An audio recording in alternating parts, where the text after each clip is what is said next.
Today is really a happy day because it's going to be another food review day. So I was actually given a PR package from Cebu Street Style. So thank you so much. No, I really appreciate your efforts in sending me this PR package. It came along with a letter actually, and humot kayo siya. Thoughtful kayo ay lang CEO. I'll read the letter for you guys. It says, "Hello Margrette. We really enjoy your YouTube vlog content and we're impressed by how well you radiated happiness with your videos. I am sending you our Cebu Street Styles package that we think you and your audience would appreciate and love. In these times of uncertainty, we hope that these goodies will help you brighten up your 2020. All the best, Mia De La Torre, owner and CEO of Cebu Street Styles." So thank you kayo Mia for sending me this box. So what was in this box? Actually, nagpabilin ko guys because they requested me to mukbang their products. So I set aside one Buldak cheese here and we cooked one of each. So mauni siya ang sudlanan sa aning Ramyun, right? So this is in pure Korean guys. Wala dyan may kasabot sa iyahang text, but this is Shin Ramyun and all the rest are in Korean. So of course, Shin Ramyun needs to have soup. So, dapat siya naisabaw, guys. And this Buldak cheese is a product of Ssamjang.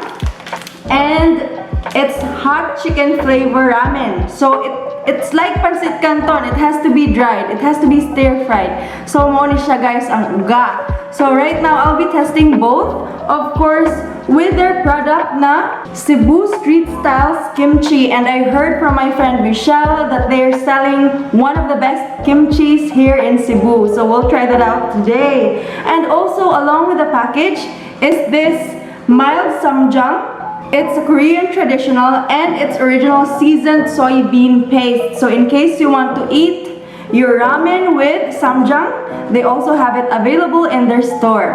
And what's good about this is that they deliver your goods to your homes because of course there's an ongoing pandemic and you can't go to their store. I think it's in Talisay, so if you want to stay in the comfort of your home and eat your favorite Korean food, you can just order from Cebu Street Styles and they're found in Facebook. Right, so let's go ahead and taste their products. Thank you, by the way. They also sent me a medium-sized shirt because they asked me what my size was.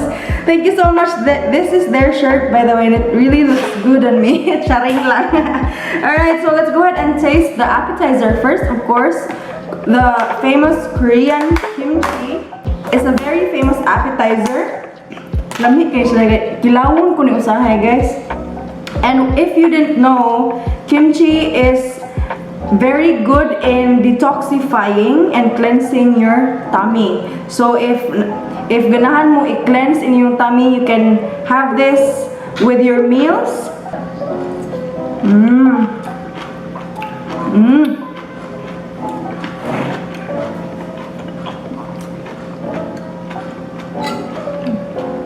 Halang di siya, guys. Lami iyang paghalang, dili siya sakit na halang. It's a satisfying kind of halang. And of course, I'm not the only one who loves Korean food here at home. My sisters and Marge also loves Korean food, and even my husband, pero wala man siya ron, so he has to wait.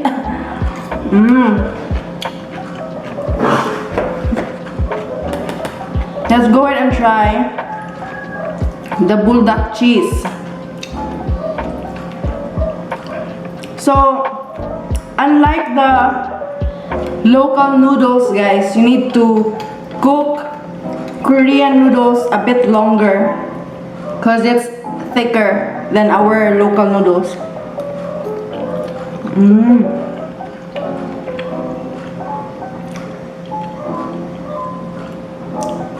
Pero ganahan ko niya, dili ko siya halang na pariha atong samyang na kanang usa ka buok na variety na halos di na ka magatilaw sa imong gikaon. So again, this is the Buldak cheese.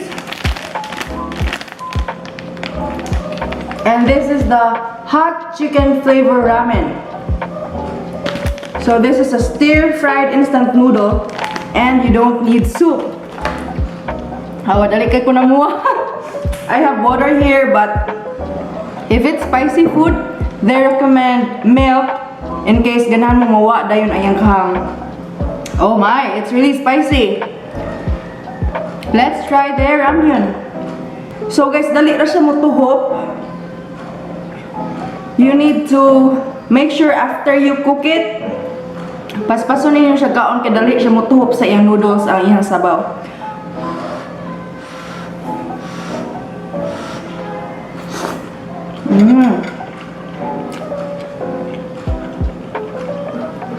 I love it. I love this Shin ramyun. I've been eating this before, of course. I have tasted this before. But thank you so much for your generosity sending me this pack of Shin ramyun for us to promote. Once again, guys, this is available in Cebu Street Styles. They have a Facebook page. And I love their box. It comes in pink color, and you know I really love pink and gray. I'm gonna be keeping this box and one of the Buldaks because I'm gonna be letting my sister and my husband taste this, of course. Gipaningot na ko sa kahalang niya. Alright, but I love their ramyun better. But I'm not saying it's not delicious. It's just that the spiciness is enough for me.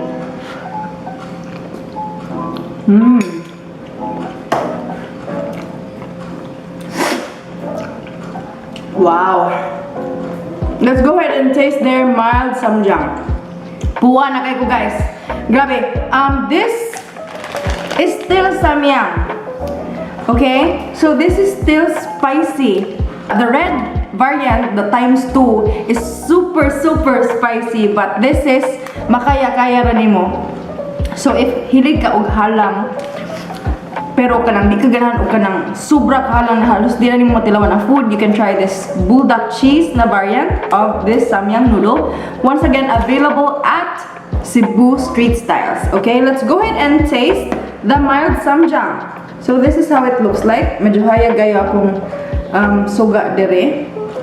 But I already opened the film. So to maintain the freshness, it comes with a film. It's actually easy to peel. Let's go ahead and taste this mild Ssamjang.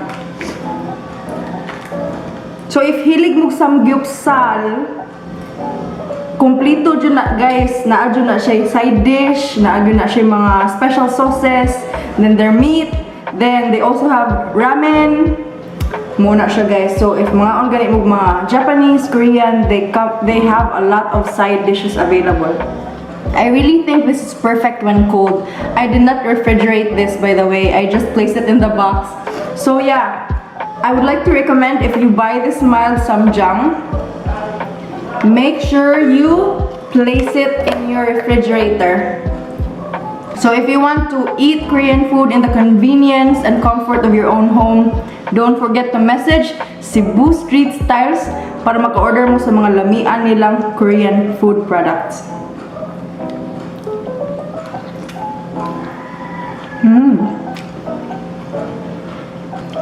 Lami dyan lang kimchi. Sakto dyan ka Michelle. Shout out Michelle! Ingon siya, lami daw ang ilang kimchi. Namuwa na gina ko naong guys. I'm really sorry for the background noise because there's an ongoing construction here in our neighborhood, but I hope you can still hear me well.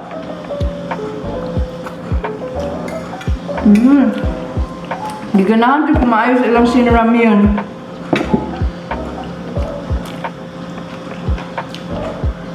I hope you liked this video guys and you learned something from me today. Don't forget to hit the like button if you have any questions about the food that I'm vlogging, about Cebu Street Styles, or about my channel, please do leave them in the comments below. And if you want to show your support to my channel, please do tap on the subscribe button below or join my clans, the lovies, the mermaids, the clandestines, and the gods and the goddesses.